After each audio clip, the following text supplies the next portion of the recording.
Okay, so let's review what somatic experiencing is. SE, and we're going to review, but also go a little deeper. Okay, SE, or somatic experiencing, is a gentle and effective body-oriented approach that is designed to complement many different approaches to healing stress and trauma. It enhances the work of anyone in the helping field. Okay, so it was developed by Peter Levine, so I send him deep gratitude for his work because it's so brilliant. And Peter has 2 PhDs from Cal, one in psychology and the other in medical biophysics. Okay. So SE combines the latest neuroscience research with our understanding of affect regulation and polyvagal theory. Okay. Or how do we teach people to manage their emotions mixed with nervous system regulation? Okay. That's a lot of big words. You don't necessarily need to understand all of them. But if you know what polyvagal theory is, or you understand affect regulation, things like that, we're mixing managing emotion with nervous system healing. Okay. And we're interested in the brain and body's natural and essential reactions to threat and how PTSD and dis-ease, right? We talk about that in yoga, dis-ease or disease occur when the autonomic nervous system stays stuck in dysregulation. Many treatment modalities overlook the biological component and that these responses are, again, natural and essential, and they only focus on emotion and thoughts. And this is why SE stands out from all the other modalities and traditional treatments out there. Okay. And in my work and in the Find Your Freedom method and in SE, we're not interested in looking at people as disordered. I don't believe that people are mentally ill or broken. I believe and have seen firsthand that people can heal themselves if they're willing to do their work, right? And we believe in SE that people are capable and resilient. Now, don't get me wrong, the symptoms of mental illness are very real. I'm not denying that. But they don't typically, most of the time, come from chemical imbalances in the brain. Okay? Instead, we need to understand that these symptoms are adaptations and ways that the nervous system learned to cope with unsafe, chaotic, and unpredictable environments and childhoods. Diagnosis in the mental health and psychology field is also not scientifically supported. Most of the diagnoses we have are just clusters of symptoms that we've figured out that tend to go together.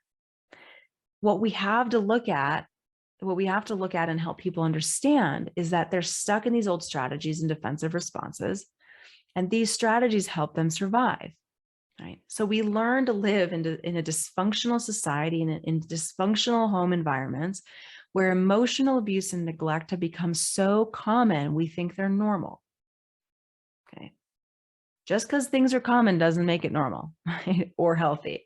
So in this work, in the Find Your Freedom method, you are a unique being and you have an instinctual capacity to heal. It's deep in your DNA, deep in your brain, you have a capacity to heal. And what I believe and have seen again, time and time again, and what I promote in the Find Your Freedom method is that the psyche and mind and body are always moving toward healing. They're always trying to move toward healing. Okay. And so we have to ask, why are animals in the wild, though routinely threatened, rarely traumatized long-term? When we understand the answer to this question, we unveil the mystery of human trauma, as they like to say in the SE Institute. And so Dr. Levine found that when most mammals are threatened, they react in predictable, involuntary ways. Remember, essential and natural, predictable and involuntary. They mobilize, we're mammals, as human beings, we are mammals. And so we mobilize a tremendous amount of energy to enhance our chances of survival. Animals then have an array of chemicals and hormones, and so do we, that are released from the adrenals that increase strength, perception, stamina, and pain tolerance. Okay. Children and adults experience identical bodily reactions when they feel under threat as well, whether it's emotionally, physically, or sexually. Their response is physiological, and so their healing needs to be physiological as well. It's not a cognitive thought process. Okay. Once the threat is passed and they've successfully escaped, their system returns to that pre-threat state. Okay, this is in animals, right? Typically, children, we should say wild animals. Wild animals do this. So once the threat has passed and they've successfully escaped, we're referring mostly to wild animals here, their systems return to the pre-threat state. Children and younger animals discharge stress and trauma by replaying the trauma, often many times by play fighting, tumbling, and chasing. Okay, we know that children and young animals learn through play. They learn how to be in the world through play, which is so cool. What goes wrong in humans, however, is that we tend to inhibit or shut down those natural responses. So this creates two problems. Okay, it keeps the survival arousal trapped in the body, leading to a constellation of symptoms that we see all the time: anxiety, panic, hypervigilance, ADHD, flashbacks, depression, pain, behavioral issues, addictions, and an ongoing sense of intrusion or overwhelm. The body then continues to respond as if the trauma were still occurring, and it keeps the person in a constant state of readiness and unnecessary reactivity. And this is because we try to inhibit, we try to clamp down on those natural and necessary responses that need to come through our body. Okay. Number two, the trauma survivor also holds unfinished motor acts or protective defensive responses in their bodies on top of all of that. Okay.